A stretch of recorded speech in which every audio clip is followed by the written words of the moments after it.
नमस्कार, इन खबर में आपका स्वागत है। राजस्थान में अभी चुनाव हुआ, बीजेपी को बहुमत मिला, सरकार अभी बनी नहीं। इसी बीच में जयपुर में हो गई एक बड़ी घटना। राजपूत करणी सेना के प्रमुख हैं सुखदेव सिंह गोगाहेड़ी, उनकी बिश्नोई गैंग ने ले ली है जान। जो रोहित गोदारा है उसने जो है पोस्ट करके ऐसा दावा किया है कि हमने ये कांड किया है। जांच का विषय है कि जो दावा किया गया है उसमें कितनी सच्चाई है। लेकिन सबसे बड़ा सवाल ये है कि सिद्धू मूसेवाला की 2022 मई में इस जो जान ली गई थी उसके पीछे यही लॉरेंस बिश्नोई गैंग था। और गोल्डी बरार जो उसका गुर्गा है, कनाडा में बैठा है या दूसरे देश में बैठा है, उसने भी ऐसे ही जिम्मेदारी ली थी। ये लॉरेंस बिश्नोई कौन है जो एक्टर सलमान खान समेत तमाम हस्तियों को मारने की धमकी देता है, जेल में है और सरकार कुछ नहीं कर पाती।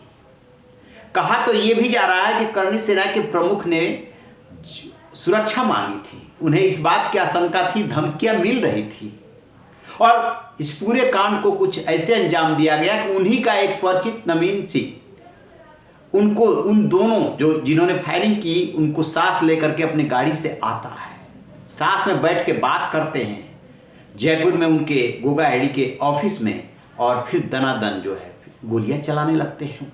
और इसमें जो अपनी गाड़ी में लेके आए थे उनकी भी जान चली जाती है। लॉरेंस बिश्नोई कौन है जो सबका मास्टरमाइंड है, इस पर सुनिए एक रिपोर्ट।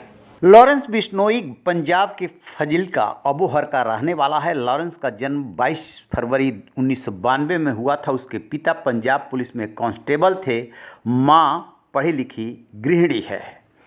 लॉरेंस नाम उसकी माँ ने रखा क्योंकि जब वो पैदा हुआ तो एकदम दूध की तरह सफ़ेद था। और लॉरेंस क्रिश्चियन नाम है जिसका मतलब होता है सफ़ेद चमकने वाला। बचपन से ही वो बहुत ही स्मार्ट और खेल में रुचि रखने वाला था। घर वालों को ये लगता था कि खेल की दुनिया में बेटा नाम करेगा, लेकिन उन्हें क्या पता था कि जराइम की दुनिया में ये नाम करेगा।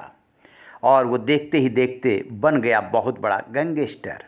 बचपन की पढ़ाई फजिल्का में हुई। उसके बाद कॉलेज की पढ़ाई करने लॉरेंस चंडीगढ़ आया, जहां उसने डीएवी कॉलेज में अपना दाखिला लिया। वहाँ उसकी एंट्री जुर्म की दुनिया में होती है। लॉरेंस की पर्सनालिटी अच्छी थी, देखने में वो स्मार्ट था और साथ में पैसे वाला भी, इसलिए दोस्तों ने उसे चुनाव लड़ने के लिए प्रेरित किया। लॉरेंस ने चुनाव लड़ने के लिए एक संगठन बनाया जिसका नाम Student Organisation of Punjab University SOPU रखा, और इसी के बैनर तले उसने छात्र संघ का चुनाव लड़ा, लेकिन वो चुनाव हार गया। अपनी ये हार वो बर्दाश्त नहीं कर पाया और इसके बाद उसने एक रिवॉल्वर खरीद लिया और अपनी हार का बदला लेने के लिए चुनाव जीतने वाली टीम से लड़ने का इरादा बना लिया। 2011 में लॉरेंस का सामना जब उदय ग्रुप जो कि चुनाव में जीता था उससे हुआ तो दोनों में भिड़ंत हो गई। लॉरेंस ने फायरिंग की, मामला पुलिस तक पहुंचा। पहली बार उसके खिलाफ ही मामला एक केस दर्ज हुआ। इसके बाद उसने दूसरे ग्रुप को सबक सिखाने के लिए एक बड़े गैंगस्टर से हाथ मिला लिया। अब तक लॉरेंस पे करीब 50 केस दर्ज हो चुके हैं। लॉरेंस बिश्नोई ने जिस गैंगस्टर से हाथ मिलाया उसका नाम जग्गू भगवानपुरी है। ये एक कुख्यात गैंगस्टर है और कहा जाता है कि लॉरेंस का गुरु जग्गू भगवानपुरी ही है जिसने उसे जुर्म की दुनिया के सारे पैंतरे सिखाए। जग्गू पंजाब के भगवानपुर का रहने वाला है, इसलिए उसका नाम जग्गू भगवानपुरी है। ये भी तिहाड़ जेल में बंद है। अपने टाइम पर पंजाब की राजनीति और अपराध की दुनिया में जग्गू के नाम से ही कई काम हो जाते थे। कुछ साल पहले ये पकड़ा गया, उसके पास 2 करोड़ के हथियार बरामद हुए थे। लॉरेंस बिश्नोई के पीछे कई सारे गैंगस्टर के चेहरे छुपे हुए। पैसे से पावर कैसे हासिल की जाती है ये कला उसने जग्गू से सीखी थी। इसी कारण से उसे जेल में रहते हुए भी वो वसूली करता है। कई शहरों में उसके 4 शूटर तैनात रहते हैं। बताया तो ये जाता है कि उसके गैंग में 700 से अधिक शूटर्स हैं। उसने जेल में रहकर ही 2017 में सीकर के पूर्व सरपंच सरदार राव की जान ली थी। इसके बाद लॉरेंस ने जोधपुर में अपना दबदबा बनाने के लिए कारोबारी वासुदेव इसरानी की भी जान ली, जिसके बाद राजस्थान में भी उसका खौफ हो गया और इस तरीके से उसका गैंग चलने लगा। लॉरेंस ने न सिर्फ देखने में वो स्मार्ट है बल्कि वो जेल में रहकर स्मार्ट तरीके से फ़ोन चलाने में भी स्मार्ट है। 2015 में पंजाब पुलिस उसे कोर्ट में पेशी के लिए ले जा रही थी। इसी दौरान वो भाग गया और बाद में नेपाल चला गया। वहाँ से आधुनिक हथियार लेकर के लौटा। फिर पुलिस ने उसे पकड़ लिया और वो जेल में है इस समय, लेकिन उसकी जो बदमाशी है वो पूरे शबाब पे है। सलमान खान को जान से मारने की धमकी देने समेत तमाम मामलों में उसके खिलाफ केस है, लेकिन इससे उस पर कोई फर्क नहीं पड़ता।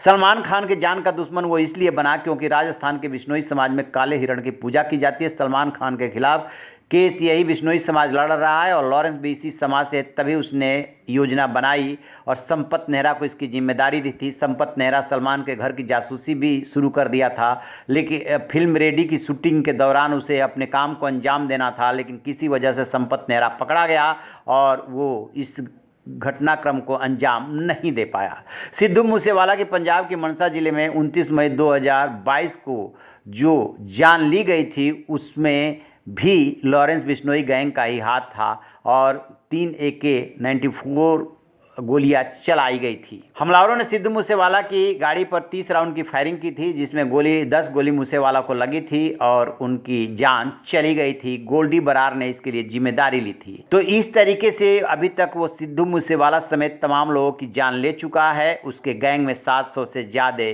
लड़के हैं और लॉरेंस जो है पंजाब, राजस्थान, हरियाणा समेत कई राज्यों का कुख्यात गैंगस्टर बन चुका है।